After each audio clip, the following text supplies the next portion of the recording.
पंचायत इनकी घोषणा कब होगी मत पूछिएगा, क्योंकि हम बता नहीं सकते। इधर बहुत ज़्यादा पत्रकार बंधुओं के फ़ोन आते थे किस दिन इलेक्शन डिक्लेयर हो रहा है। ये बताया नहीं जा सकता है, it is not with in the protocol, क्योंकि जैसे ही डेट की बात होती वैसे ही आचरण संहिता लागू होती है।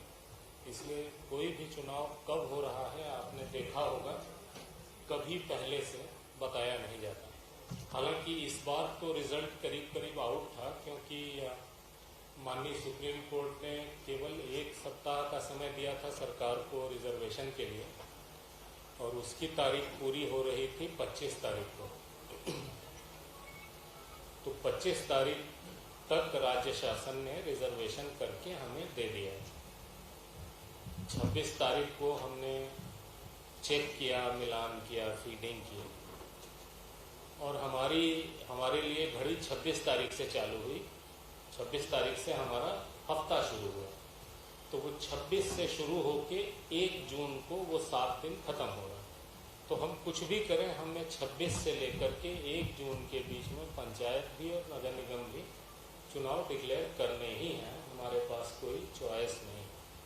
तो इसलिए आपका जो बीच बीच में पूछना था, मैं क्षमा चाहता हूँ, मैं किसी को बता नहीं सका, क्योंकि बता नहीं सकता। लेकिन रिजल्ट करीब करीब आउट था कि इसी बीच में डिक्लेयर होंगे। पहले पंचायत क्यों कर रहे हैं? क्योंकि बरसात होगी और बहुत क्विकली हमें अर्बन बॉडी का भी इलेक्शन अनाउंस करना है। अर्बन बॉडी में हालांकि उतना ज़्यादा बरसात से दिक्कत नहीं होती। बरसात की दिक्कत भी केवल मतदान दलों के मतदान केंद्र तक पहुंचने को लेकर के होती है। जब भी कोई ग्राउंड दिया जाता है, जैसे एक राज्य ने जिसका केस हमारे साथ ही लगा था, उसने ये ग्राउंड दिया कि बरसात में मतदान दलों को पहुंचने में दिक्कत होगी। दूसरा कोई ग्राउंड नहीं लिया, केवल एक ही ग्राउंड लिया कि मतदान दल को मतदान केंद्र पहुंचने में दिक्कत होगी।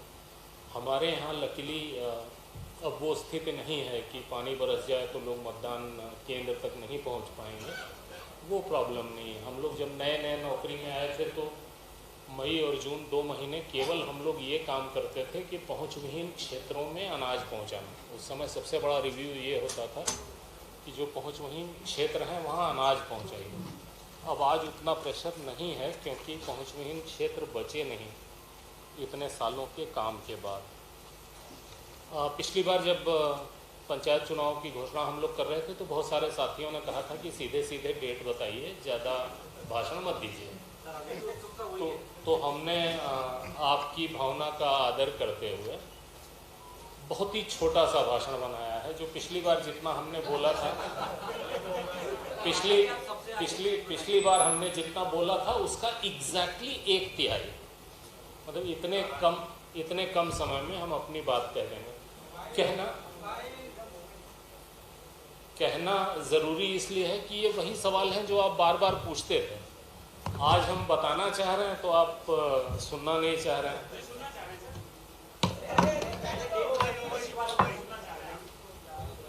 ठीक है, जो रूरल डेवलपमेंट ने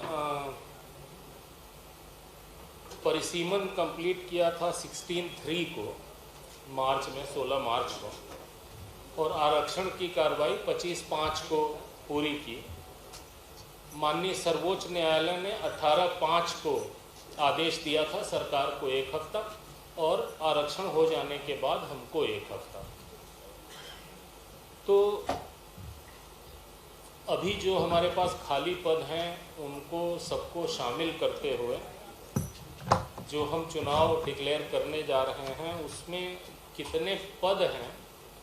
जिला पंचायत सदस्य 875, जनपद पंचायत सदस्य 6771, सरपंच 22,921, पंच 3,63,726। तो लगभग 4 लाख लोगों का चुनाव हम इस पंचायत चुनाव में करने जा रहे हैं। हम आपको राइटिंग में पूरा दे रहे हैं, चिंता नहीं करिए। जिला पंचायत सदस्य 875, 52 जिलों के, जनपद पंचायत सदस्य 313 जनपदों के। कोई खड़े हो गए हैं, तो जो पीछे के लोग हैं उन्हें दिक्कत हो रही है, तो जिसे भी खड़े होना है प्लीज़, जिसे भी खड़े होना है ऐसी पोजीशन में खड़े हो सकते हैं किसी को डिस्टर्ब ना हो। जनपद पंचायत सदस्य 313 जनपदों में 6,771, सरपंच 22,921, पंच 3,63,726। प्रदेश में कुल 91 ग्राम पंचायतें ऐसी हैं जिनका कार्यकाल नवंबर 22 के बाद पूरा होगा। नवंबर 22 तक जिनका कार्यकाल पूरा हो रहा है उन्हें हम इलेक्शन में ले रहे हैं। नवंबर 22 के बाद जिनका कार्यकाल पूरा होगा उन्हें हम इलेक्शन में नहीं ले पा रहे हैं। इन पंचायतों में पंच और सरपंच का निर्वाचन हम बाद में पृथक से करेंगे। हालांकि इन पंचायत क्षेत्रों से संबंधित जनपद पंचायतों और जिला पंचायतों का निर्वाचन हम इस समय कर रहे हैं। इस पर्टिकुलर इलेक्शन के दौरान हमारी मतदाता सूची पूरी कार्रवाई के बाद 10 मई 2022 को पूरी हो गई थी। मतदाता सूची के हिसाब से प्रदेश में 3,93,78,500 मतदाता हैं। 3,93,78,502। इनमें पुरुष हैं 2,03,14,793 और पुरुष हैं 2,03,14,793 और महिलाएं हैं 1,62,749 और अन्य मतदाता हैं 960। प्रदेश में कुल 71,643 मतदान केंद्र स्थापित किए गए। कुल मतदाता 3,93,78,502।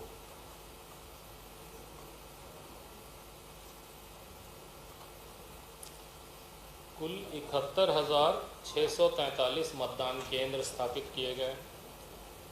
इनमें से 3,258 मतदान केंद्र ऐसे हैं जहां मतदाताओं की संख्या 750 है। तो जहां भी मतदाताओं की संख्या 750 से अधिक होगी वहां पर हम एक अतिरिक्त मतदान कर्मी देते हैं ताकि काम में सुविधा हो। 4.25 लाख लोग इस निर्वाचन में लगेंगे। ये इलेक्शन पंच, सरपंच, जनपद पंचायत सदस्य एवं जिला पंचायत सदस्य के लिए इलेक्शन होगा और मतपेटी के माध्यम से होगा, जैसा हम आपको पहले बता चुके हैं। समस्त मतदान केंद्रों पर मतदान का समय प्रातः 7 बजे से दोपहर 3 बजे तक होगा। पहले हमने थोड़ा सा समय 1 घंटे का बढ़ाया था कोविड के ज़माने में। अभी कोविड का उतना प्रकोप नहीं है। 3 बजे, 7 बजे से 3 बजे, क्योंकि मतदान केंद्र पर ही मतगणना होती है, तो इसलिए ध्यान रखना जरूरी होता है। मतदान के लिए मतदाता को पहचान पत्र लाना होगा। 23 तरीके के पहचान पत्र हैं जो हम रिकॉग्नाइज करते हैं। उनमें से कोई भी एक लेके आएंगे तो उनको माना जाएगा। जो त्रिस्तरीय पंचायत हैं इनके सभी पदों की मतगणना मतदान समाप्ति के पश्चात मतदान केंद्र पर ही की जाएगी। हर मतदान केंद्र पर मतगणना होगी। पंच, सरपंच, जनपद पंचायत सदस्य, इन पदों की मतगणना का सारणीकरण, टैबुलेशन और निर्वाचन परिणाम की घोषणा ब्लॉक मुख्यालय पर की जाएगी, विकासखंड मुख्यालय पर की जाएगी। जिला पंचायत सदस्य के लिए मतों का टैबुलेशन तो विकास खंड पर हो जाएगा, लेकिन फिर वापस ज़िला मुख्यालय पर उसका टैबुलेशन होगा और इलेक्शन डिक्लेयर होगा। मतलब ब्लॉक से जिला पंचायत सदस्य को छोड़कर बाकी सारे इलेक्शन डिक्लेयर होंगे, रिजल्ट डिक्लेयर होंगे। ज़िले से केवल जिला पंचायत सदस्य का डिक्लेयर होगा। इसमें हम आईटी का उपयोग करते हैं, जो हम कई बार आपको बता चुके हैं, इसलिए हम ये चीज़ें छोड़ दे रहे हैं। बस मतदाता सूची में अपने दर्ज नाम की जानकारी किसी को भी चाहिए तो वो www.mplocalelection.gov.in पर अवेलेबल है। पिछली बार भी हमने बताया था, हमने अखबारों में भी इसका प्रचार किया है। ये इम्पॉर्टेंट है, इससे लोग देख सकते हैं, या चुनाव मोबाइल ऐप है हमारा, उससे भी देख सकते हैं। स्ट्रांग रूम मतदान केंद्रों एवं मतगणना स्थलों पर आवश्यक सुरक्षा व्यवस्था रहेगी। सेक्टर जोनल मजिस्ट्रेट्स रहेंगे। आयोग मुख्यालय में एक कंट्रोल रूम हमने बनाया है, जहां पर राउंड द क्लॉक लोग अपनी शिकायत कर सकते हैं। इसका नंबर नोट कर लीजिए सभी लोग, 0755 255 1076 0755 255 1076। निर्वाचन में हम पर्यवेक्षण के लिए हर ज़िले में प्रेक्षक नियुक्त करते हैं, जो हम नियुक्त कर रहे हैं, एक आध दिन में हो जाएगा। मतदाता जागरूकता के लिए बहुत सारी गतिविधियों का हम आयोजन करते हैं, वो कंटिन्यूअसली चालू रहेंगी। अभी जैसे ही हम तिथि बोलेंगे, जब तक नहीं बोल रहे हैं तब तक दिक्कत नहीं है, जैसे ही तिथि बोलेंगे वैसे ही आदर्श आचरण संहिता लागू हो जाएगी, जो केवल पंचायत क्षेत्र के लिए होगी। अर्बन बॉडी के लिए तब लागू होगी जब हम अर्बन का इलेक्शन डिक्लेयर करेंगे। निर्वाचन के दौरान मतदाताओं को प्रभावित करने संबंधी घटनाओं पर नियंत्रण के लिए आयोग आदर्श आचरण संहिता जारी करता है, जो निर्वाचन कार्यक्रम जारी होने के साथ ही प्रभावशील हो जाती है। आदर्श आचरण संहिता निर्वाचन परिणाम घोषित होने तक प्रभावशील रहेगी। कई लोग समझते हैं कि वोटिंग हो गई और आचरण संहिता खत्म हो गई, तो ऐसा नहीं होता। जब रिजल्ट डिक्लेयर हो जाते हैं तब मॉडल कोड ऑफ कंडक्ट खत्म होता है। ये जो आदर्श आचरण संहिता के प्रावधान हैं, ये राजनीतिक दलों, अभ्यर्थियों, शासकीय विभागों, कर्मियों और त्रिस्तरीय पंचायतों के पदाधिकारियों और कर्मचारियों पर भी लागू होंगे। यद्यपि पंचायत निर्वाचन गैर दलीय आधार पर होता है, लेकिन फिर भी सभी राजनीतिक दलों पर आदर्श आचरण संहिता लागू होती है। निर्वाचन के दौरान अगर किसी को सभा, रैली या जुलूस करनी है तो उसे सक्षम अधिकारी से अनुमति लेनी होगी। बिना अनुमति के कोई भी सभा, जुलूस, रैली ये सब अवैध माने जाएंगे। मतदान समाप्ति के समय से 48 घंटे पहले की कालावधि के दौरान सार्वजनिक सभा, जुलूस, रैली ये सब नहीं अलाउड होंगे। जो पहले से हमने बताया था कि ये निर्वाचन 3 चरणों में संपन्न होंगे। तीनों चरणों के लिए निर्वाचन की सूचना एक साथ दिनांक 30/5/2022 को संबंधित कलेक्टर एवं जिला निर्वाचन अधिकारी द्वारा जारी की जाएगी। यानी 30 तारीख को सारे कलेक्टर 52 जिलों के वो एक साथ निर्वाचन की सूचना का प्रकाशन करेंगे। पहले फेज, दूसरे फेज, तीसरे फेज, तीनों फेज की निर्वाचन की सूचना का प्रकाशन एक साथ होगा। समस्त चरणों के नाम निर्देशन पत्र भी दिनांक 30 से ही लिए जाएंगे। जब भी निर्वाचन की सूचना का प्रकाशन होता है, उसके साथ ही नाम निर्देशन पत्र लेना शुरू हो जाता है। तो 30 को सूचना जारी करेंगे कलेक्टर साहबान, और 30 से ही नामांकन पत्र लिए जाएंगे। नाम निर्देशन पत्र प्राप्त करने की अंतिम तारीख 6 जून होगी, सोमवार है, और इसके अगले दिन मंगलवार को नाम निर्देशन पत्रों की जांच की जाएगी, संवीक्षा की जाएगी। अभ्यर्थिता से नाम वापस लेने की अंतिम तारीख 10 जून है। 3 बजे तक नाम वापस लिए जा सकेंगे और 3 बजे के तुरंत बाद जो निर्वाचन लड़ने वाले अभ्यर्थी हैं उनकी सूची तैयार की जाएगी और प्रतीकों का आवंटन किया जाएगा। चरणवार क्षेत्र विवरण इस प्रकार है। इसका जो एग्जैक्ट ब्लॉक कौन सा है ये डिटेल हम आपको दे देंगे, बिकॉज वो ढेर सारे ब्लॉक्स को अलग अलग समय में लेना। प्रथम चरण में हम 115 जनपद पंचायत ले रहे हैं। 115 जनपद पंचायत ले रहे हैं।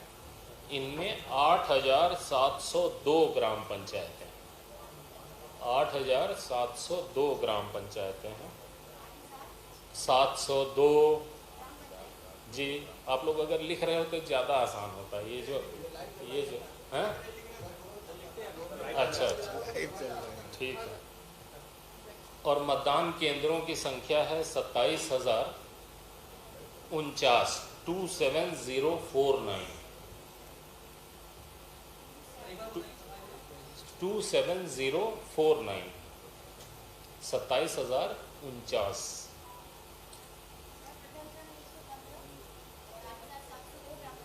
जी, दूसरे चरण में 106 जनपद पंचायतें हैं और ग्राम पंचायतों की संख्या है 7661। ये इस प्रकार हम मोबाइल वालों की सुविधा के लिए पढ़ा रहे हैं।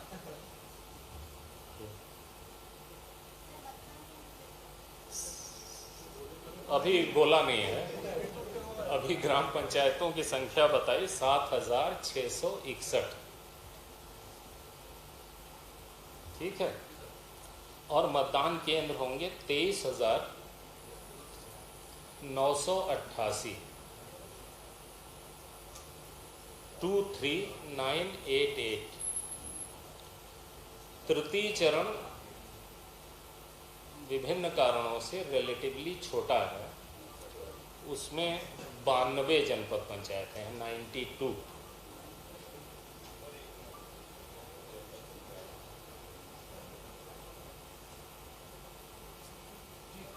तृतीय चरण में 92 जनपद पंचायतें हैं और 6,649 ग्राम पंचायतें हैं, 6649। वंस अगेन 6649 और 20,606 मतदान केंद्र हैं।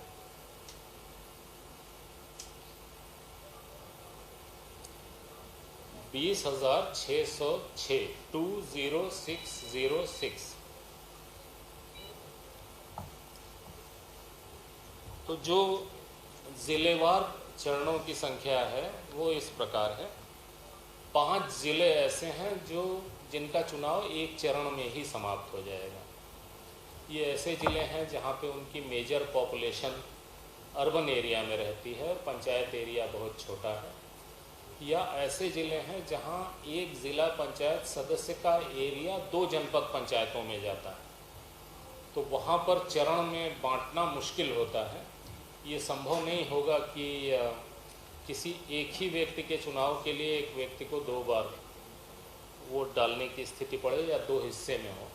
तो जहाँ भी ऐसा है, मेनली नरसिंहपुर ज़िले में, तो वहाँ एक ही चरण में हमें चुनाव कराना पड़ रहा है।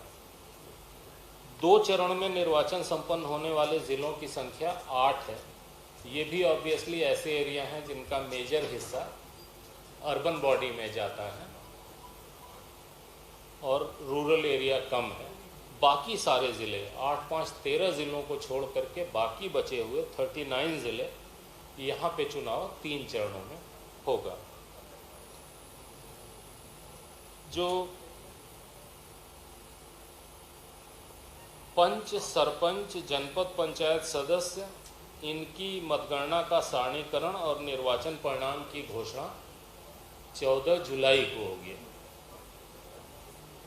जिला मुख्यालय पर सारणीकरण एवं निर्वाचन परिणाम की घोषणा दिनांक 15 जुलाई को होगी। जिला पंचायत का रिजल्ट डिक्लेयर होगा 15 को जिला मुख्यालय पर, और बाकी सारे रिजल्ट डिक्लेयर होंगे 14 जुलाई को ब्लॉक मुख्यालय पर। पंच, सरपंच, जनपद पंचायत सदस्य। कुछ बचा तो नहीं, सब हो गया?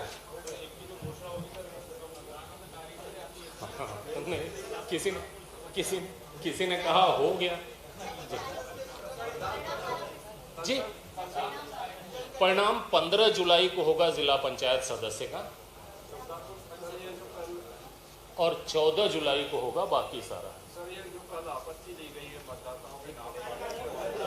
अभी इसको हो जाने हमारी बात नहीं, हमारी बात समाप्त हो जाने दीजिए प्लीज।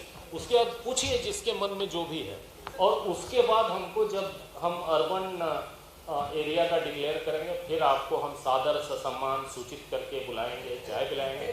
इस बीच में हमको फोन नहीं करिएगा। आज जिसको जो पूछना है पूछो, निडर होके, बिकॉज बहुत हमारे पास कठिन काम बचा है। 1 तारीख तक पूरा अर्बन सेट करना।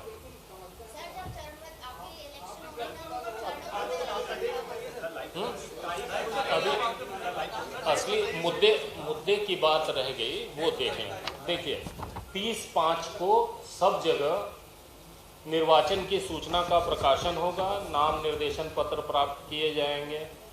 जब प्रकाशन करेंगे उसमें स्थानों के आरक्षण के संबंध में सूचना का प्रकाशन होगा, कहाँ कहाँ क्या क्या आरक्षण है, और मतदान केंद्रों की सूची का प्रकाशन होगा। जब कलेक्टर चुनाव का प्रकाशन करता है तो ये 3 काम उसे करने होते हैं। पहला तो बताता है कि चुनाव हो रहा है, दूसरा आरक्षण क्या क्या है, किस ब्लॉक में, किस पंचायत में, जनपद पंचायत में, जिला पंचायत में, और मतदान केंद्रों की सूची भी प्रकाशित करता है ताकि सबकी जानकारी में रहे। नाम निर्देशन पत्र प्राप्त करने की अंतिम तारीख 6 जून है, जो हम पहले आपको बता चुके हैं। संवीक्षा 7 तारीख को, 7 जून को। अभ्यर्थिता वापस लेने की अंतिम तारीख 10 जून, और फिर से ये सब पहले बता चुके हैं। अंतिम जी 6 तारीख तक नाम निर्देशन दिए जा सकते हैं।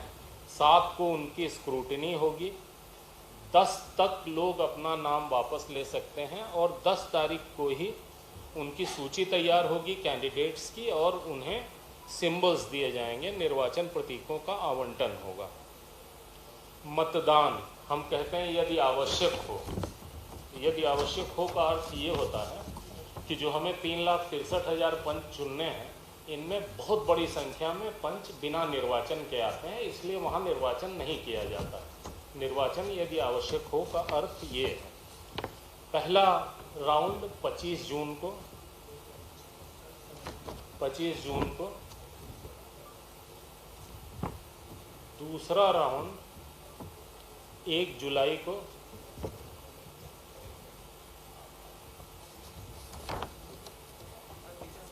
पहला 25 जून को, पहला चरण। दूसरा चरण 1 जुलाई, और तीसरा चरण 8 जुलाई। यानी ये जो वोटिंग है पंचायत की, वो 8 जुलाई को संपन्न हो जाएगी। इसके बाद जो मतगणना है, जो मतदान केंद्र पर होगी, वो उसी दिन होगी। तो जहाँ 25 को वोट है 25 को मतगणना होगी, 1 को वोट है 1 को होगी, 8 को वोट है 8 को होगी। उसके बाद जो प्रथम चरण है, उसकी जो मतगणना विकासखंड मुख्यालय पर होनी है, वो 28 तारीख को होगी, 28 जून को। कहीं की भी, मतलब कुछ ज़िले ऐसे हैं जो कहते हैं कि हमारी सारी पंचायत सारी विकासखंड मुख्यालय पे करेंगे।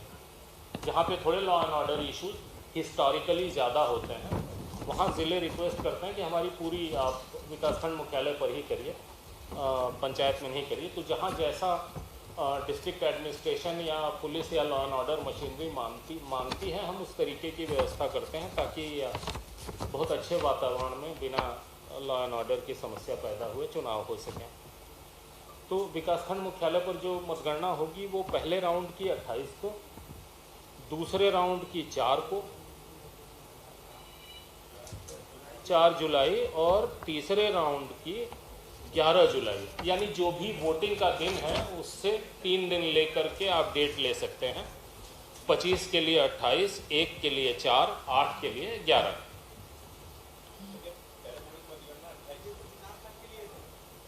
जी, विकासखंड मुख्यालय पर होने वाली, अदरवाइज तो जो मतदान केंद्र पर ही होनी है वो तो उसी समय हो जाएगी। मतदान समाप्त होते ही मतगणना का कार्य शुरू हो जाएगा। फिर पंच, सरपंच, जनपद पंचायत सदस्य, इनके पद की मतगणना का टैबुलेशन और निर्वाचन परिणाम की घोषणा, ये पहले चरण, दूसरे चरण, तीसरे चरण तीनों की 14 जुलाई को एक साथ होगी।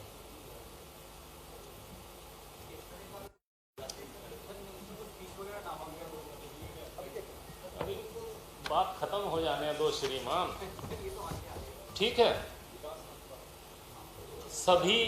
सभी राउंड्स जो तीनों हैं उनमें पंच, सरपंच, जनपद पंचायत सदस्य, इनकी मतगणना का सारणीकरण, मतगणना तो पहले हो चुकी है, अब उसका टैबुलेशन होगा और उसके साथ रिजल्ट डिक्लेयर होगा। ये 14 जुलाई को तीनों राउंड का।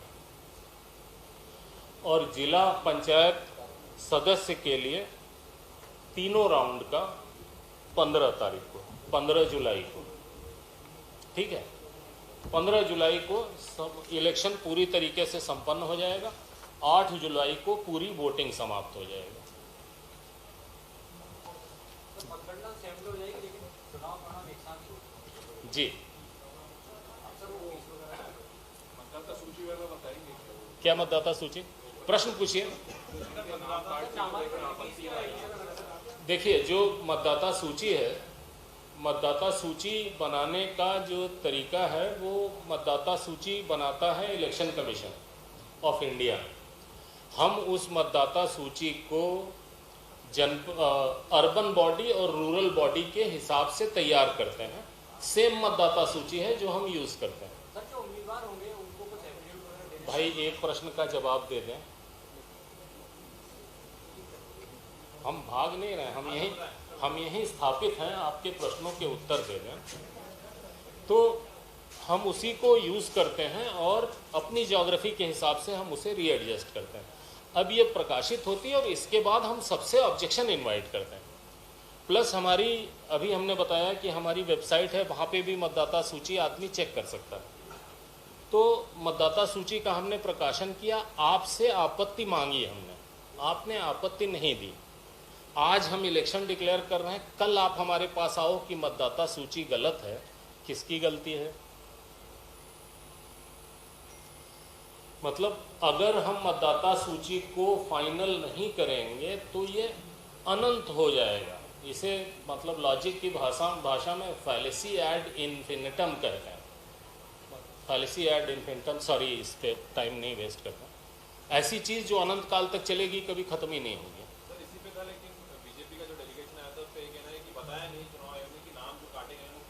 नहीं, ऐसा नहीं है। बताएंगे तब जब आप पूछोगे। हमने छापी अपनी मतदाता सूची, आप उससे असंतुष्ट हो, आओ पूछो। यही तो हम कह रहे हैं कि आपत्ति दर्ज कराओ। इसके बावजूद जो शिकायत मिली है उसकी हम जांच करेंगे। अगर वो सही पाई गई तो जहां तक सुधार करना है सुधार भी करेंगे। मतलब हम उसके लिए हमेशा तैयार हैं। लेकिन शिकायत करने वाले को ये ध्यान रखना चाहिए कि मतदाता सूची प्रकाशित की जाती है, टेंटेटिव मतदाता सूची होती है। मतदाता सूची फाइनल नहीं होती तब तक जब तक कि आपत्ति की सुनवाई के लिए समय न दिया जाए, सारी आपत्तियों का निराकरण नहीं कर दिया जाए। जितनी आपत्तियां आती हैं उनका निराकरण करके तब मतदाता सूची फाइनल होती है। तो एक बार जब ये कार्रवाई हो गई तो टेक्निकली फिर कोई आपत्ति मान्य भी नहीं होती। आपको समय दिया गया, आपने आपत्ति नहीं की। अब अगर आप बाद में आपत्ति करने आए तो I am well within my rights to say कि अब हम कोई जांच नहीं करेंगे। लेकिन हम ऐसा नहीं करते हैं, हम जांच करेंगे। अगर कोई ब्लेटेंट मिस्टेक दिखती है तो हम सुधार भी करेंगे, क्योंकि मतदाता सूची तो बेसिस है हमारे इलेक्शन की। ये सब डिटेल थोड़ा विस्तार से इनको चाहो तो बता दो, पूरा फोल्डर दे रहे हैं, बहुत लंबी बात हो जाएगी। अगर आपको धैर्य है तो हमें दिक्कत नहीं। अरे थोड़ा एक रुक जाइए। हाँ सब कुछ है, फीस होती है, बता दीजिए। निक्षेप राशि जो है, कोई एक आदमी आके विस्तार से बताओ, देखे कब तक ये लोग सुनते हैं। सरपंच के लिए 2000 रुपए है और जनपद पंचायत सदस्य के लिए 4000 रुपए है जी।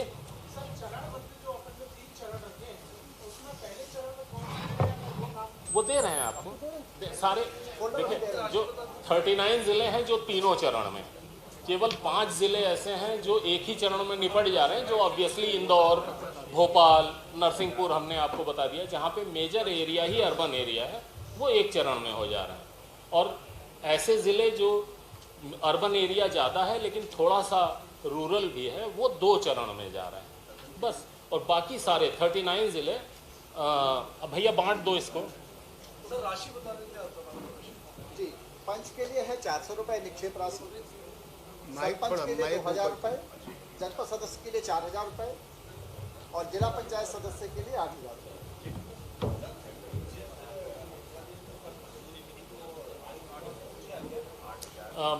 मेरी आ गया, कल आ गया।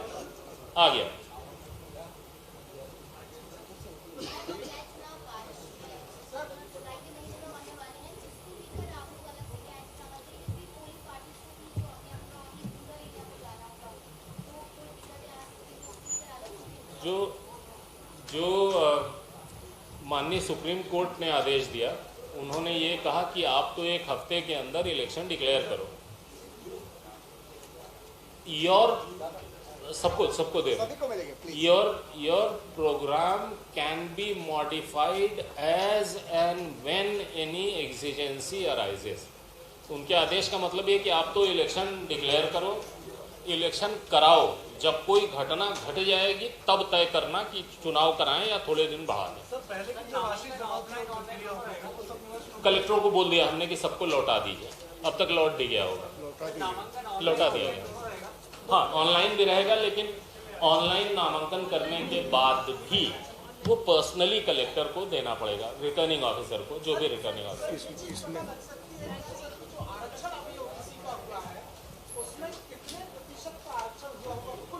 नहीं, ये सरकार बताएगी, आरक्षण हमारा डोमेन नहीं है।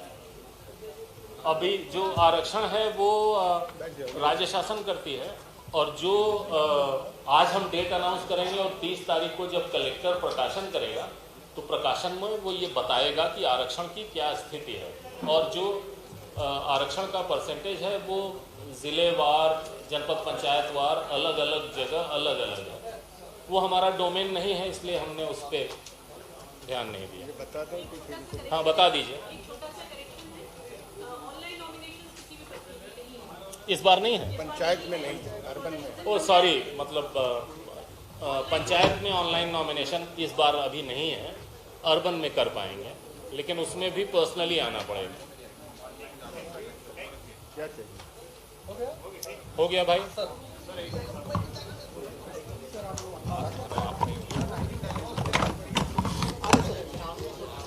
चलो।